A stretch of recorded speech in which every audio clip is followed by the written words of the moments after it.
Binantayan na ng pulis ang barangay 208 mga kababayan. Ang daming mga pulis ngayon na nandito. Kailangan na talaga na mabantayan ng pulis.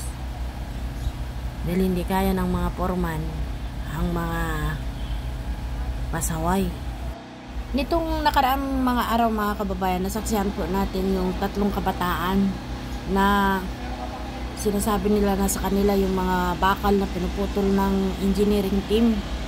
At pagdaan po dito sa may kalsada, biglang dinala po, binuhat yung mga bakal na nandoon sa gilid. At ngayong araw na naman ay muli silang nagbalik. Kaya't ang ginawa ni foreman ay tumawag ng pulis. Una, kinausap ng foreman yung lalaki na hindi kami nagbebenta ng bakal. Kung kailangan nyo ng bakal, bumili na lang kayo doon sa hardware. Pero hindi nakikinig yung, siguro taga rito yun mga kababayan, kasi nga malakas yung loob na kunin itong mga bakal. Hindi sila mapakiusapan, kaya napilitan si foreman na tumawag ng pulis.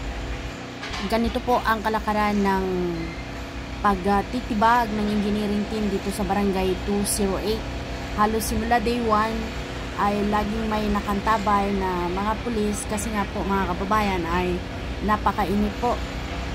Napakainit ng mga tao dito.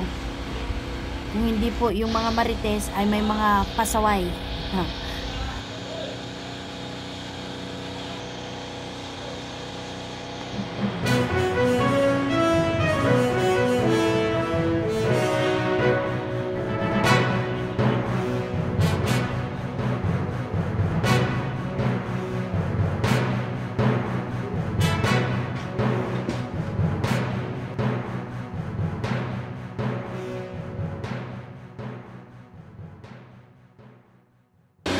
Once again mga kababayan, panibagong update na naman po ulit tayo.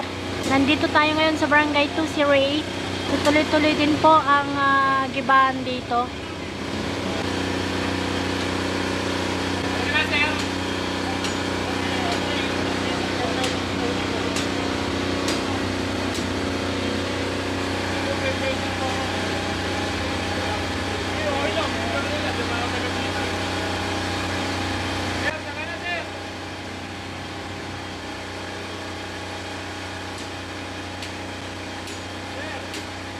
May mga kabataan dito guys na kanina pa kinukulit ang engineering team. Gustong kunin itong bakal.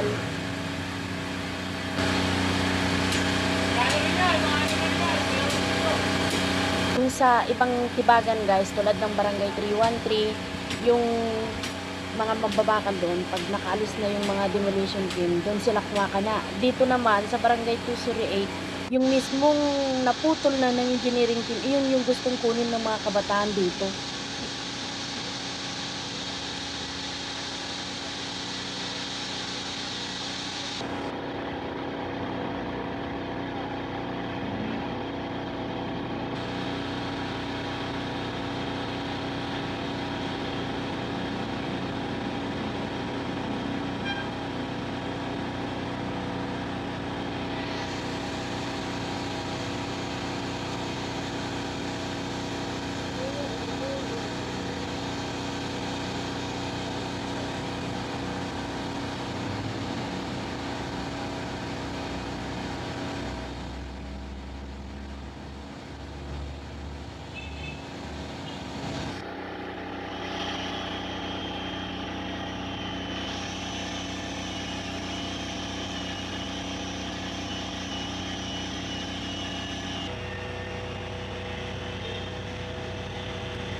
Uga-uga ni kuya pero hindi pa rin matanggal. Meron pang nakadikit na bakal kuya, kailangan pang putulin.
Ganito na ang itsura ng barangay hall ng 208 mga kababayan.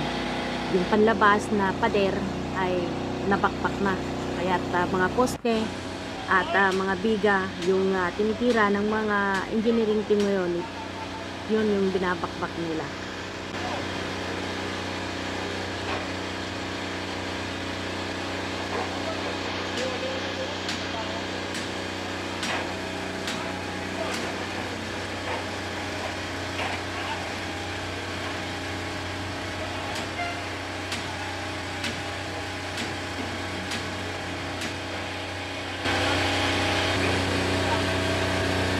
Loko-loko talaga yung mga kabataan dito.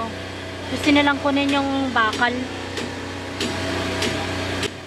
Nung nakarang araw, bigla na lang binibitbit yung mga bakal na naibababa ng engineering team. Ngayon mas malala, talagang nagdala na siya ng kariton mga kababayan.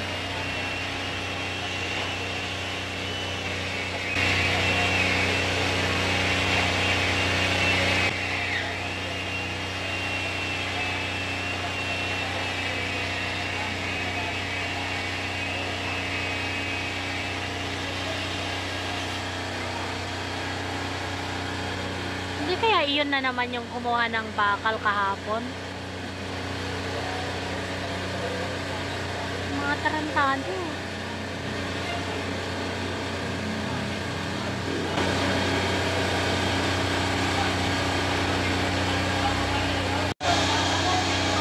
Tatanggal na.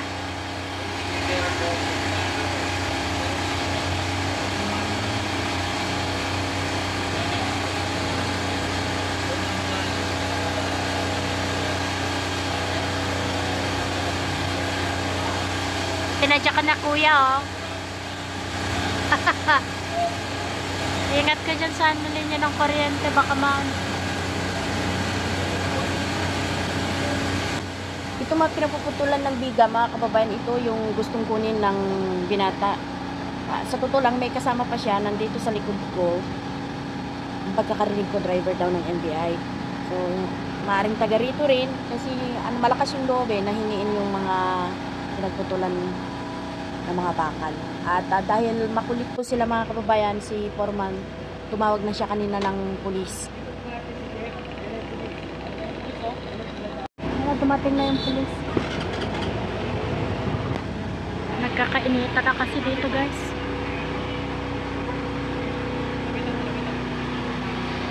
Yung bata kanina, itong lalaki na naka-blue, nakatabi ng pulis, ito yung kasama niya na gustong kunin yung bakal.